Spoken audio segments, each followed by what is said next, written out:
Tester sa connexion à la Terre, tester son environnement électromagnétique, c'est très simple, mais ça demande du temps pour appréhender tout ça, ce que j'appelle l'électroconscience, prendre conscience de son environnement électromagnétique pour agir avec électro-bon sens et transformer son habitat en un environnement électro-sain. Et donc, on a premièrement un mesureur de champ. Celui-là, il va mesurer ce qui se passe tout autour de nous. Et donc, on va pouvoir mesurer aussi bien les champs électriques qui sont liés à tous nos appareils électriques branchés que les champs électromagnétiques haute fréquence qui sont liés à tout ce qui est connexion à distance, Wi-Fi, Bluetooth, 5G. Ce type de produit, vous allez aussi en retrouver sur la boutique d'électromagnétique.com qui propose d'autres produits pour pouvoir mesurer les champs environnants.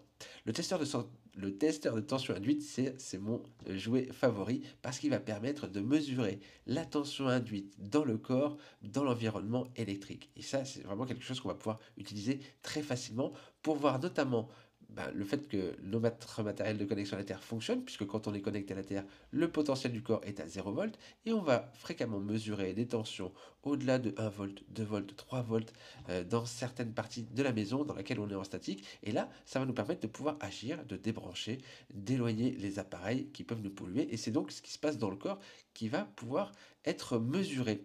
Et donc, il va être livré avec une rallonge pour pouvoir se balader un petit peu plus dans la maison et quelque chose pour le tenir en main qui sera plus aisé. Le petit testeur de tension induite, lui, va avoir la même fonctionnalité, mais il aura moins de petits ustensiles pour pouvoir prendre des mesures. Il va vraiment être fait pour pouvoir vérifier, voir de façon visuelle pour vous que quand vous êtes connecté à la Terre, votre tension induite, eh bien, elle redescend jusqu'à 0 volt de tension.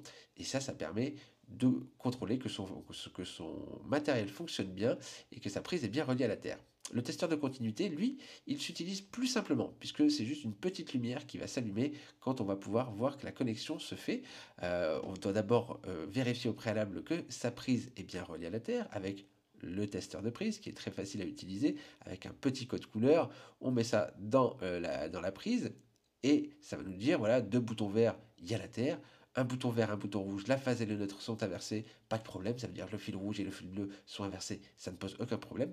Et vous avez un petit bouton test qui, lui, va créer une fuite de courant. Si vous appuyez dessus, ça fait disjoncter le disjoncteur et ça veut dire que la Terre joue son rôle et donc tout va bien. Et une fois que ça c'est fait, le testeur de continuité, il va pouvoir vérifier que la boucle est bouclée. C'est-à-dire qu'on va mettre cette partie du testeur dans l'adaptateur que vous avez avec votre matériel, tapis, natte ou autre.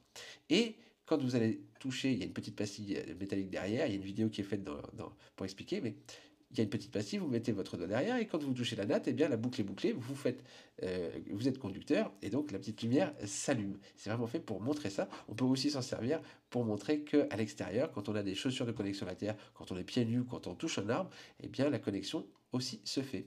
Et le petit crayon testeur, lui, il est là pour voir, c'est le premier petit outil qu'on peut utiliser pour voir les champs électriques, notamment la lampe de chevet qui va rayonner quand elle est éteinte. On va pouvoir s'en servir pour vérifier dans quel sens la brancher pour éviter d'avoir un champ électrique entre le bouton et l'ampoule, malgré qu'il restera toujours quelque chose entre le bouton et la prise murale. On va s'en servir aussi pour montrer qu'effectivement, quand on utilise son téléphone portable et qu'il est en charge, eh bien, ça génère une grosse tension électrique, surtout si le chargeur n'est pas connecté à la Terre. Voilà pour tous ces testeurs. Et si vous avez des questions, n'hésitez pas à me les poser.